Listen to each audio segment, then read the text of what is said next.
Ya, kami lanjutkan lagi. Jadi lempar cakram ada dua, itu membelakangi dan menyamping. Lanjut ya. Teknik melempar ya, ada persiapan, ada awalan, ada melempar ya. Persiapan yang jelas, kondisi sudah, posisi cara pegang sudah oke, sudah sesuai dengan masing-masing, yang nyaman bagaimana, teknik 1, 2, atau 3. Kemudian pada saat melepas cakram, posisi cakram seperti ini pada gambar ini, yaitu posisi telungkup cakramnya ya, tidak berdiri, posisi telungkup dan berputar searah jarum jam. Usahakan sudut lemparannya sekitar 45-50. Ini sudut yang ideal supaya hasil lemparannya bisa maksimal. Ini sudah teruji ya, sudah ada yang juaranya, sehingga dengan sudut sekian lemparan bisa maksimal. Kalau terlalu besar sudutnya, hanya meninggi aja, tidak menjauh. Terlalu kecil, jaraknya bisa pendek karena cepat turun, sehingga sudut antara tolak peluru, lempar lembing, cakram itu tidak sama karena menyesuaikan berat alatnya. Kita lanjut berikutnya. Sejarah ya, peraturan lempar cakram. Perhatikan, kalian cermati satu persatu ya. Harus berada di dalam pertandingan itu, dalam lapangan itu, tidak boleh menginjak garis ya, tidak boleh lepasnya cakram di luar. Di sana ada bendera atau batas atau garis, di luar garis itu juga tidak sah atau diskualifikasi. Nah, seorang atlet tidak bisa menyentuh tanah di luar lingkaran ya, ini. Jadi kalau keluar, biar cakram lepas dulu, jatuh, baru keluar dari area atau lapangan cakram itu. Jika atlet meninggalkan cakram sebelum pendaratan cakram, maka itu dianggap sebagai lemparan yang gagal atau diskualifikasi. Ya, dalam olimpiade atlet diberikan 8 kesempatan, tapi kalau di pertandingan biasa ya tidak 3 kali kesempatan. Kalau 3-3-nya dis ya, risikonya. Makanya harus ada uji coba dan atau namanya tryout, atau sebelum bertanding sudah pernah seakan-akan dalam pertandingan ya. Lanjut, sejarah kalian cermati ya. Ini patung ini adalah patung menunjukkan ini lempar cakram pada zaman dahulu.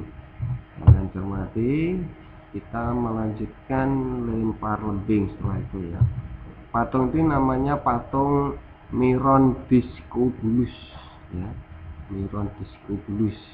Jadi nanti kalau ada soal patung pada zaman yang seperti membawa cakram, ini patung Miron Discobulus.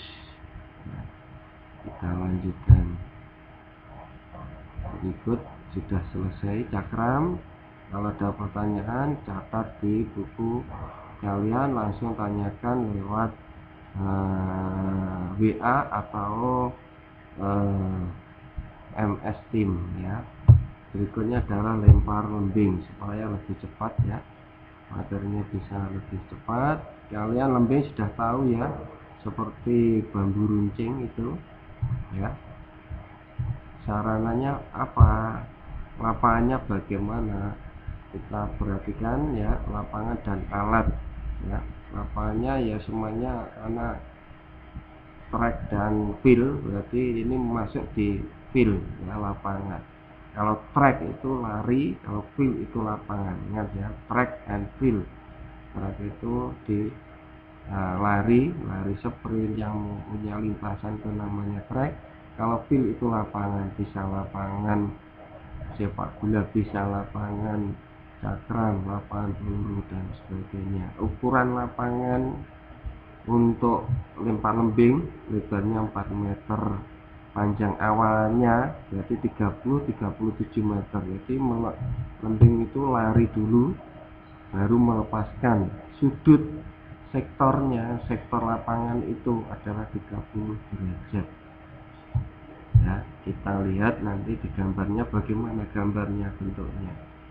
Beratnya untuk alat, beratnya untuk putra 800 gram, putri 600 gram. Jadi tidak seberat tolak peluru, ringan ya.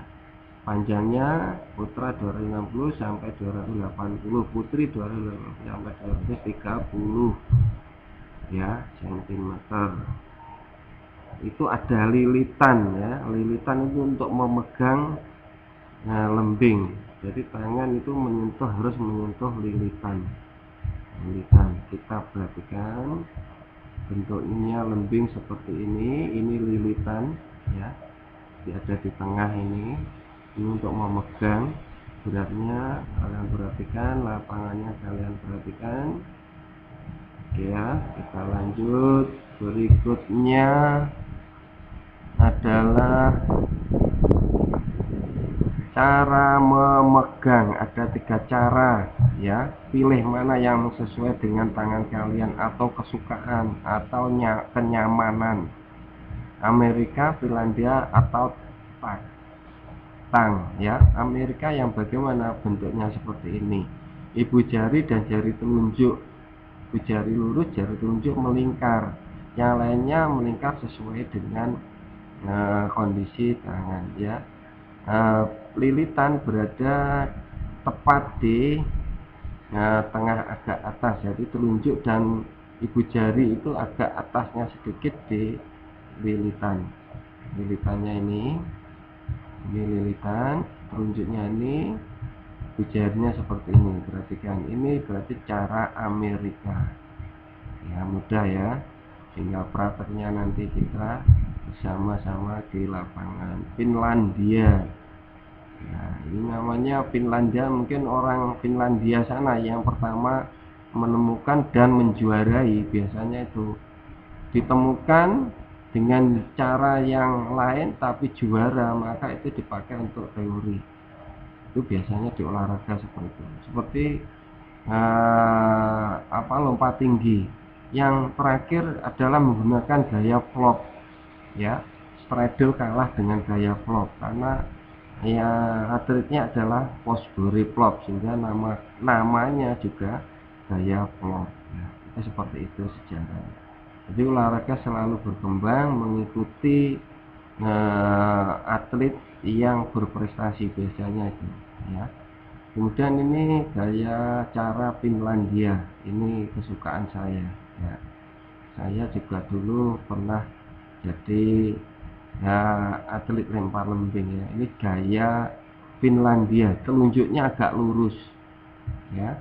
Yang berada di atas lilitan sedikit adalah ibu jari agak lurus, telunjuk agak lurus, kemudian jari tengah mengkait.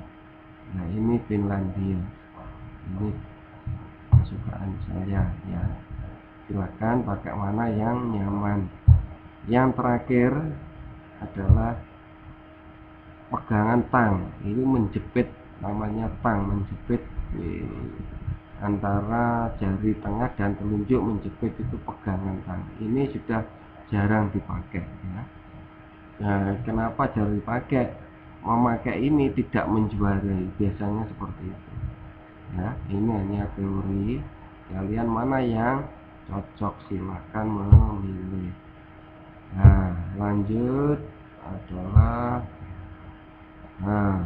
gaya melempar. Ada 2, hop itu apa, cross itu apa, sudah sering ya. Kalau hop itu jelas singkat ya, hop, step, jump. Misalkan ada lompat jangkit, itu hop, step, jump, hop. Hop itu berarti melangkah pada kaki yang sama. Kalau kaki kiri lagi itu hop, ya. Kalau step itu melangkah. Nah, kita perhatikan hop, step, atau berjingkat, yaitu lari.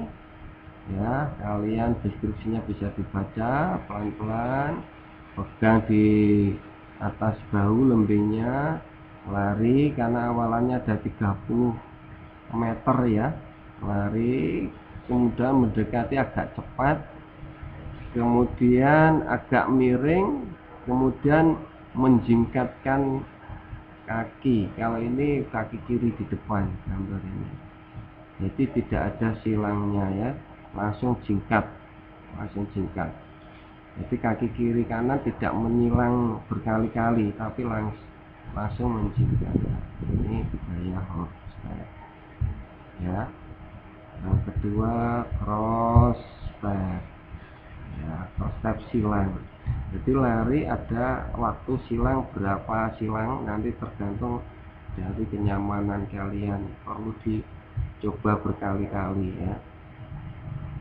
Ya, menilang bagaimana yang paling cocok dan bisa menghasilkan maksimal. Yang penting itu dua gaya pilihan, yang mana yang terbaik. Yang terbaik adalah yang nyaman dan bisa menghasilkan hasil yang maksimal itu sesuai dengan prestasi kalian. Berikut adalah peraturan perlombaan. Lembing harus dipegang pada tempat pegangan, berarti lilitan, tidak boleh di atas lilitan semua, tidak menyentuh misalkan, itu tidak sah ya. Harus menancap ya, menancap pada mata lembing. Mata lembing adalah yang ada pada ujungnya. Ujung lembing itu biasanya terbuat dari aluminium, kalau itu dari bambu ya. Kalau dari aluminium semua ya, yang paling depan sudah ada tandanya ya. Kalau tidak nancap atau tidak membekas, tidak harus menancap tapi membekas, itu sudah sah. Kalau jatuh pantatnya atau bukan ujungnya tapi pantatnya, tidak sah. Atau jatuh badannya, tidak sah, harus membekas ya. Itu. Kemudian yang lainnya bisa dibaca ya. Nah, sekarang melempar tidak sah juga karena menginjak garis depan. Biarkan lembing itu sampai menancap, baru keluar dari lapangan. Kalau belum menancap, masih melayang di udara, kalian keluar, ya tidak sah ya. Kesempatan melempar ada 3 kali. Yang diambil adalah yang terbaik, yang terjauh. Kalau 3 kali di semua ya gagal, dianggap gagal, sudah tidak bisa mengikuti perlombaan berikutnya. Nah, sampai di sini silahkan dicatat, ditanyakan yang kurang jelas sejarahnya sekarang. Nah, sejarahnya semuanya memang atletik itu adalah induk dari semua cabang. Atletik adalah cabang olahraga yang paling tua sendiri. Dikatakan ibu dari semua cabang olahraga, yaitu atletik. Kenapa dikatakan ibu? Karena namanya induk ya. Nah, ada semua cabang itu ada unsur melempar, melompat, kemudian berlari. Nah, ini ada di induk, ada di atletik. Jadi itu ada lari, ada lompat, ada lempar, ada yang namanya gabungan ya, lari, lompat, lempar. Nah, sehingga olahraganya lain, acuan induknya ada di atletik. Misalkan voli itu ada lari, ada melompatnya, ada memukul atau melempar, seperti melempar. Nah, itu perkembangan ya, perkembangan semua cabang itu dari atletik. Biasanya anak atlet belajar untuk cabang olahraganya lain itu lebih mudah karena